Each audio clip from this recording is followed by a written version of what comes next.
John Scopes was convicted in Tennessee of teaching evolution. He violated a state law. Similar laws were passed in a dozen other states over the first half of the 20th century, saying that you cannot teach any theory that denies the biblical account of human origins. Around when that happened, the California Superintendent of Public Education was asked, is it okay in California to teach evolution? And he said, well, no, it's fine to teach evolution as long as it's presented as a theory and not as a fact. Last year, or 2 years ago, in 2008, Florida was revising their state science standards. The old ones did not use the E word. The new standards did. They ran through it. It was great. It was written by scientists and teachers, and they put evolution from kindergarten through 12th grade.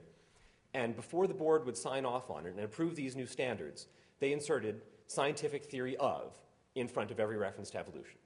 And there are reasons why that's actually not as bad as it seems, but it sometimes feels like not much has changed in 85 years.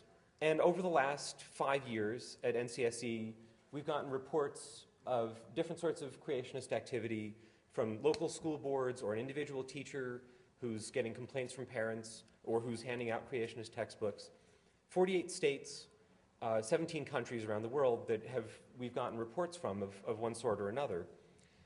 Most of these are not lawsuits, they're not TV ads, they don't even necessarily make the paper. But they're self-reported, and if people don't care, they don't hear about it. So if anyone thinks that South Dakota there, the only state, one of the 2 states that we haven't heard anything from the last 5 years, if anyone thinks that they're some sort of bastion of great science education, I've got a foolproof betting system that I will sell you. So why am I optimistic about all of this? Why do I think we might be winning? Well, first of all, when it comes to court cases, we always win. Starting from, except in the Scopes trial. Scopes lost, but since 1968, Epperson, McLean, Edwards, Kitzmiller in 2005, and a bunch of other cases along the way, we always win. The courts have consistently said you cannot teach creationism in public schools. I'm also optimistic because when you look at state science standards, this was a survey that was of science standards done in 2000, looking at all of the states. Iowa that year didn't have one, and you don't have to.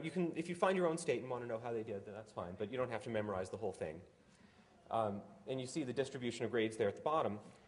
Colleagues of mine replicated that same survey using the same standards last year and found one of the things that you see when you look at that, when you just flip between these two, is some states went up and some states went down. It's not a consistent pattern here. But there was a consistent rise. The number of states that got failing grades went from 13 to 5. So overall quality of evolution in the science standards has increased. And younger teachers pay more attention to what's in the standards. So that's a good thing. Standards are getting better, teachers are paying more attention. I'm also encouraged because at the end of the day, regardless of what happens with the politics of it, the science is good. In the last few years, we've had all sorts of cool new fossils. Tiktaalik there in the middle, Eonycterus, one of the earliest bat that we've ever found, Ardipithecus, which is an important new fossil in human evolution, hominid evolution, and an early turtle that only has plating on the bottom, not on the back. So, finding fossils like these tells us a lot about how evolution works. And a lot of these we found because scientists said, based on evolution, I know exactly where to look to find this fossil, and I know exactly what it's going to look like. I can make these powerful predictions and go out and dig around above the Arctic Circle to find this tropical early tetrapod that was taking the first steps onto land, right? Crazy. So in addition to sort of the straightforward science, there's also sort of weird new frontiers that people are following and that are really exciting stuff going on. Evolutionary developmental biology, where people are taking what we understand about how a fertilized egg grows into an adult human being or an adult organism of whatever type, and saying, okay, how can that evolve? How does that developmental process evolve? And using that so integrating developmental biology and evolution to get new insights into how morphological novelty, where do you get different characters? Why do different organisms have different shaped skulls? And this is leading a lot of scientists to think that we may be on the verge of a more modern synthesis than the one that we've been operating within since the 1940s.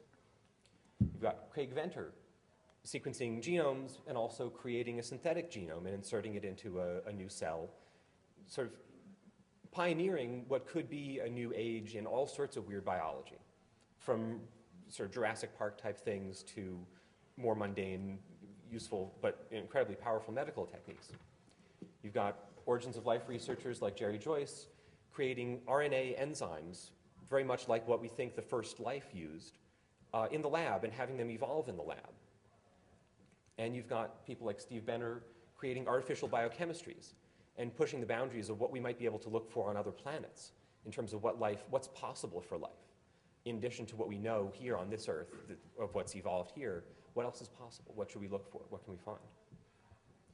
And I was talking to Benner a while back, and he sent me an email. He lives in Florida, so during the whole Florida Science Standards things, he said, you know what? When your behavior is based on if you incorporate evolution, if you understand evolution, you can make money. And if you don't understand evolution, if you deny evolution, you're going to lose money. So all this stuff, in addition to being just good science, is also good business. I've got a friend who has a company that contracts with a hedge fund. They've got $1 billion of hedge fund money that they invest on the basis of stock traders that they've evolved in computers. And they do better than Wall Street traders, which is not as surprising now as it used to be. You've got pharmaceutical chemists using their understanding of evolutionary biology to find better sources of existing drugs and to find new drugs. You've got oncologists using their understanding of evolution of cancer cells themselves within the human body and the evolution of humans and how cancer has affected that to find better treatments for cancers. Electrical engineers are using evolutionary principles to develop better USB thumb drives. They're evolving camouflage.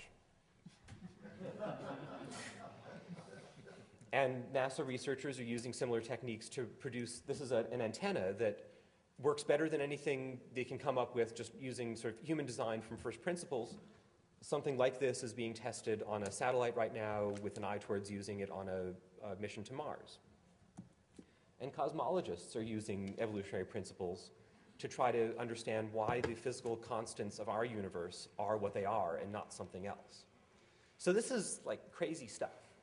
And people don't just need to understand evolution if they want to be biologists or if they want to be doctors. If they want to be scientists or if they want to be scientifically literate in the 21st century, it's going to be the century of biology, and evolution is the foundation of modern biology. Folks need to know this.